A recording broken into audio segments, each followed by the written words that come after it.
Chers téléspectateurs, à nouveau, bonjour. Merci pour vous qui aviez été au commencement avec nous pour aborder ensemble avec nous le thème « Qu'est-ce que l'Église ?» Et le premier contact était une phase introductive. Et ce matin, nous aurons l'occasion de pouvoir aborder les points saillants. Et nous voulons tout simplement attirer l'attention de nos frères et sœurs, chers téléspectateurs, que l'Église est le lieu le plus précieux au monde. Pour tous ceux qui connaissent et aiment le Seigneur Jésus, il ne devait y avoir au monde aucun endroit plus doux et plus apprécié que l'Église. C'est en cela que je suis d'accord avec Spurgeon, qui dit « Rien au monde n'est plus précieux au cœur de Dieu que son Église. Comme elle lui appartient, attachons-nous à elle également, de sorte que par nos prières, nos dons et nos labeurs, nous puissions la soutenir et la fortifier. Si ceux qui sont à Christ refusent, ne serait-ce que pendant une seule génération, de se considérer comme membre de son peuple, il n'y aura plus d'église visible, plus d'ordonnances observées, et je le crains, très peu d'annonces de l'évangile. » Fin de citation.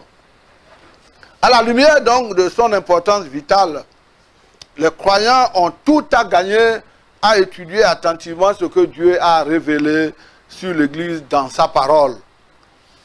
Alors aujourd'hui, nous aurons à parcourir un peu le Nouveau Testament et nous intéresser au concept Église.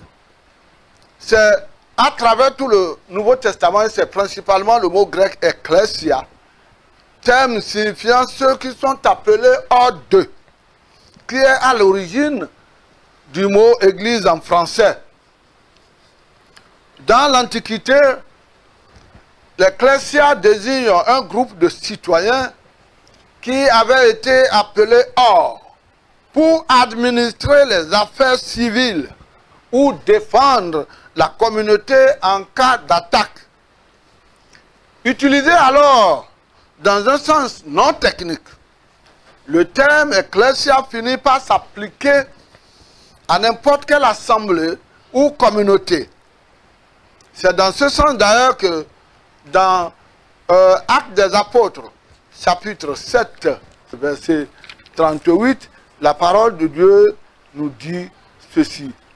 C'est lui qui, lors de l'assemblée au désert, était avec l'ange qui lui parlait sur la montagne de Sinaï et avec nos pères reçut des oracles vivants pour nous les donner. Étienne parle de l'assemblée d'Israël comme formée de ceux qui avaient été appelés hors de l'esclavage en Égypte sous la direction de Moïse. Et lorsque nous lisons, nous pouvons lire ça dans Exode chapitre 19, verset 17. Moïse fit sortir le peuple du camp à la rencontre de Dieu. Et ils se placèrent au bas de la montagne. Alors, dans également Actes des Apôtres, toujours puisque c'est là que le mot église va être beaucoup plus utilisé, le verset 32 et le verset 41. Le verset 32 nous dit ceci: les uns criaient d'une manière, les autres d'une autre, car le désordre régnait dans l'assemblée, et la plupart ne savaient pas pourquoi ils s'étaient réunis. Le dernier verset donc de ce chapitre nous dit: nous risquons en effet d'être accusés de sédition pour ce qui s'est passé aujourd'hui, parce qu'il n'existe aucun motif qui nous permette de justifier cet attroupement. Après ces paroles, il congédia l'assemblée. Ça, c'est le verset 40. Luc emploie aussi ce terme à propos donc de la foule en colère à Éphèse, excitée par les orfèvres de la ville. Alors vous comprenez que ce mot église ou assemblée, utilisé dans un sens néo-testamentaire particulier, l'expression église de Dieu se retrouve un peu partout. L'expression église de Dieu. Dans Actes chapitre 20, verset 28, Prenez garde donc à vous-même et à tout le troupeau sur lequel le Saint-Esprit vous a établi évêque pour paître l'Église du Seigneur, qu'il s'est acquise par son propre sang.